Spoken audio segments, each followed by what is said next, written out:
कुछ कहानियां डराती नहीं, बस चुपचाप दिल में उतर जाती है और फिर वही रह जाती है हमेशा के लिए। आज की कहानी एक ऐसे इंसान की है जो बहुत बड़ा था, इतना बड़ा कि उसकी उंगली किसी पेड़ जैसी लगती थी, मगर दिल से शायद वो भी हमारी ही तरह था।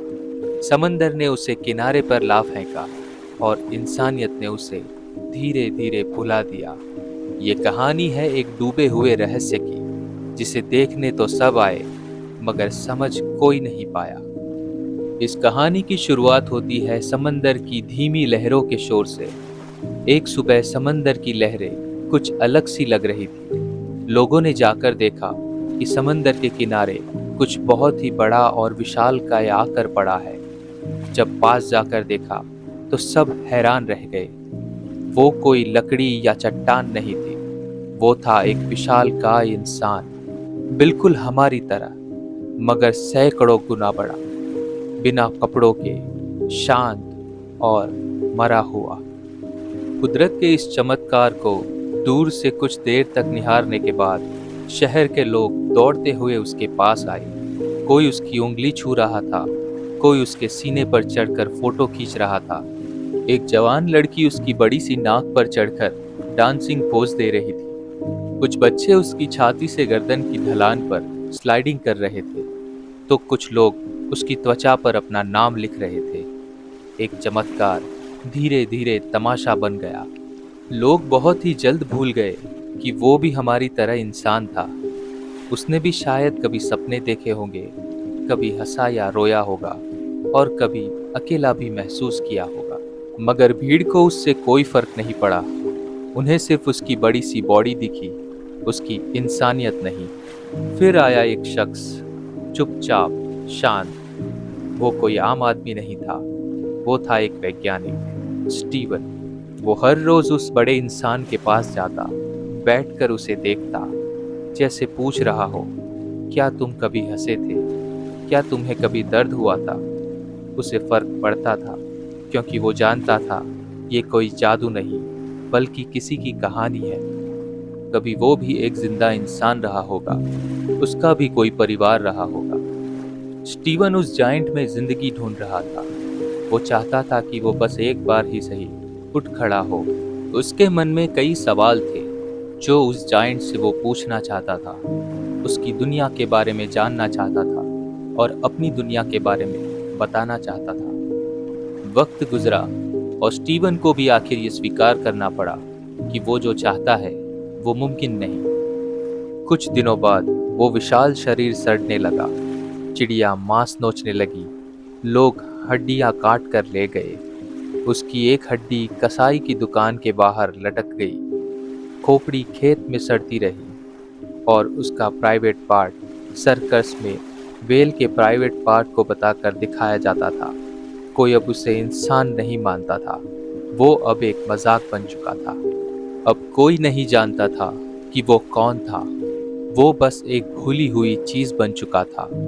लेकिन उस वैज्ञानिक को वो आज भी याद है, उसके लिए वो आज भी जिंदा है। एक सोच में, एक सवाल में, क्या वो अकेला था? क्या वो भी प्यार चाहता था? ये बस एक मरे हुए बड़े शरीर की कहानी नहीं है, ये हमारी सोच की तस्वीर है। कभी कभी सबसे बड़ी चीजें सबसे जल्दी भुला दी जाती है। कभी कभी कोई चमत्कार हमारे सामने खड़ा होता है, बिल्कुल साफ और फिर भी अनदेखा। हम उसे देखते हैं मगर समझ नहीं सकते, छूते हैं मगर महसूस नहीं करते। फिर वक्त गुजरता है और वो चमत्कार सिर्फ एक याद बन जाता है, या उससे भी कम, एक हड्डी, एक मजाक, एक भूला हुआ नाम। हम इंसान हैं, हम बहुत जल्द भूल जाते हैं। जो आज अनोखा है कल आम बन जाता है, और फिर गुमनाम। मगर कुछ लोग, जैसे वो वैज्ञानिक स्टीवन, उनकी आंखों में वो चमत्कार हमेशा जिंदा रहता है, क्योंकि याद रखना भी एक इबादत है, एक सच्चा सम्मान। शायद यही इस कहानी का सच है। हम जो नहीं समझ पाते उसे हम मजाक बना देते हैं और फिर भूल जाते हैं। इस जायंट की कहानी सच में बहुत खास है, क्योंकि अब तक जो हमने देखा वो एक पूरी कहानी की बस टूटी हुई कड़ी है, जहां हम अब भी ये नहीं जानते कि वो जायंट कौन था और कहां से आया था, जिसकी शुरुआत और उसका अंत हम कैसे इंसान हैं ये सोच पर निर्भर करता है।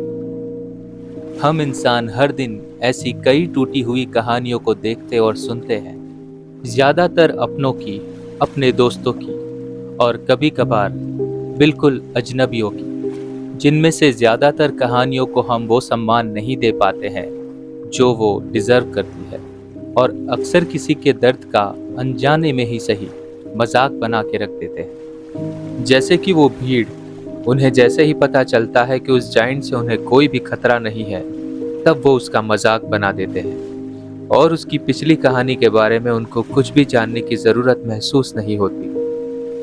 हम अक्सर किसी की तकलीफ का वो असली स्वरूप नहीं देख पाते हैं और ये सोच भी नहीं पाते हैं कि शायद वो तकलीफ उसके लिए उस जाइंट जितनी ही बड़ी हो, और अक्सर ये हम तब कर जाते हैं जब हम किसी भीड़ में शामिल हो। आप इस कहानी के बारे में क्या सोचते हैं, कमेंट बॉक्स में लिखकर ज़रूर बताइएगा। और हमारा ये चैनल बहुत ही जल्द 1000 सब्सक्राइबर पूरे करने वाला है और आपके सहयोग से ये बहुत ही जल्द हो पाएगा, इसलिए लाइक, शेयर और सब्सक्राइब करना मत भूलिएगा। आप देख रहे थे द मूवी एक्सप्लोरर।